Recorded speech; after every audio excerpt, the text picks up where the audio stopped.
ఆలోచించడం జరిగింది. ఇప్పుడు నమ్మకం అన్నారు కదా, 20 years అవుతుంది మీ కెరీర్ స్టార్ట్ అయ్యి. మీ ఫస్ట్ సినిమా గ్రహణం, అది చలంగారిది దోషగుణం ఆధారంగా తీసింది. అందులో కూడా నమ్మకం అనేది ఒక ప్రధానమైన అంశం. సో 20 ఏళ్ల తర్వాత వస్తున్న ఈ సినిమాలో కూడా నమ్మకం అనేది ఇది మంచి క్వశ్చన్.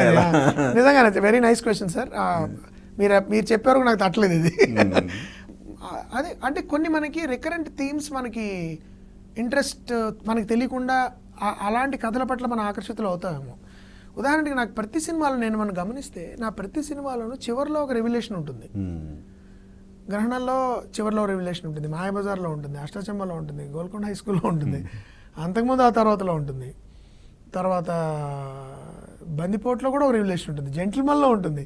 అంటే ఆ సమ్మోహనంలో ఒక్కదానిలోనే బహుశా లేదేమో, అమితుమి సమ్మోహనం రెండిట్లోనే రెవల్యూషన్ ఉండదు ఏమి, ప్లాట్ పాయింట్ లాగా మైనర్ రెవల్యూషన్స్ ఉంటాయి.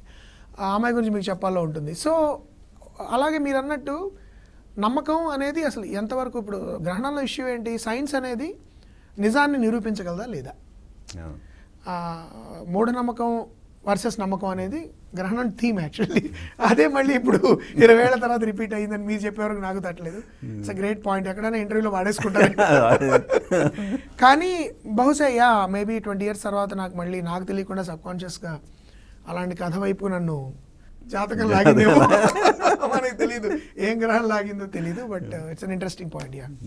ఇప్పుడు జాతకం అంటే యాక్చువల్గా ఇది డిసెంబర్లో రిలీజ్ అవ్వాలి. అవును అవును, అది కూడా జాతకం అవ్వలేదు. అవరోధాలు కానీ ఏదైనా కానీ అవ్వలేదు. మీ సినిమా స్టార్ట్ అయిన తర్వాత డార్లింగ్ సినిమా వచ్చింది. అవును, సినిమా డిజాస్టర్ అయింది. అది ఒక మేజర్ అవరోధం అనుకోవాలి మీ సినిమాకి. అవును అవును. సో మీరు ఇప్పుడు సమ్మర్కి వస్తున్నారు, దీనికి ముందు కోర్ట్ రిలీజ్ అయింది, హిట్ అయింది. సో ఇదన్నీ ఒక జాతకాల ప్రకారమే జరుగుతుంది అనుకోవాలా? తెలియదండి, ఇప్పుడు దట్స్ అ మిస్టరీ. నో, ఇప్పుడు ఇవన్నీ మనం ప్లాన్ చేయలేము. డిసెంబర్లో వద్దాం అనుకున్నాం, రాలేకపోయాము. వద్దులే మన సమ్మర్లో వద్దాము, డిసెంబర్. అప్పుడు పుష్ప మంచి ఫుల్ స్వింగ్లో ఉంది. ఆ టైంలో మనకి థియేటర్స్ దొరకవు, ఇవన్నీ ఉంటాయని ఆగిపోయాము. తర్వాత ఫిబ్రవరిలో వద్దామా అని కొంత తర్జన జరిగింది. వద్దులే ఫిబ్రవరిలో కూడా ఎగ్జామ్ టైం అది ఇదని, వద్దండి ఇదంతా కాదు, మనం హాయిగా సమ్మర్లో వద్దాం అని డిసైడ్ చేశారు. ఈ లోపల ఏమైంది, మీరు అన్న డార్లింగ్ వచ్చింది, ఫలితాలు అంత ఆశాజనకంగా లేదు. అరే ఏంటి అని అనుకో, కోర్టు మా సినిమా షూటింగ్ అవుతుండగా షూటింగ్ స్టార్ట్ అయింది వాళ్ళది. September 4 మాది అయింది. Around that time court shooting start అయింది. స్టార్ట్ అయ్యి నాకు తెలిసి వాళ్ళు షూటింగ్ టైంలోనే వాళ్ళు డేట్ ఇచ్చేయాల్సి వచ్చింది. February 4 వాళ్ళు they had to come on March 14th.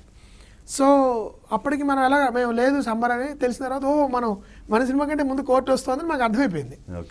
అయితే కోర్టు వాజ్ అ వెరీ, అంటే కోర్టు నిజంగా ఎక్స్పెరిమెంటల్ ఫిల్మ్ అండి. ఆ సినిమా అంత బ్లాక్ బస్టర్ అవుతుందని ముందర ఎవరు ఊహించరు.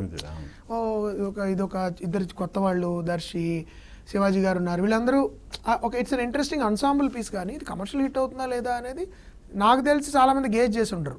మేము కూడా ఏమనుకున్నాం అంటే it will be a good film, ఒక మంచి సక్సెస్ అవుతుంది, ఒక మంచి పేరు వస్తుంది. నానికున్న ఒక ప్యాషన్ ఏదైతే, ఒక మంచి సినిమాల పట్ల తనకున్న ప్యాషన్కి ఇది ఒక ప్రూఫ్ కింద ఉంటుంది అలా అనుకున్నాం. But fantastic success. సో మీరన్న మనం చెప్పలేము ఏమి, ఇది మరి వృషభరాశి ప్రభావమా, నాని జాతకం, దర్శి జాతకం ప్రభావమా చూడాలి మనం.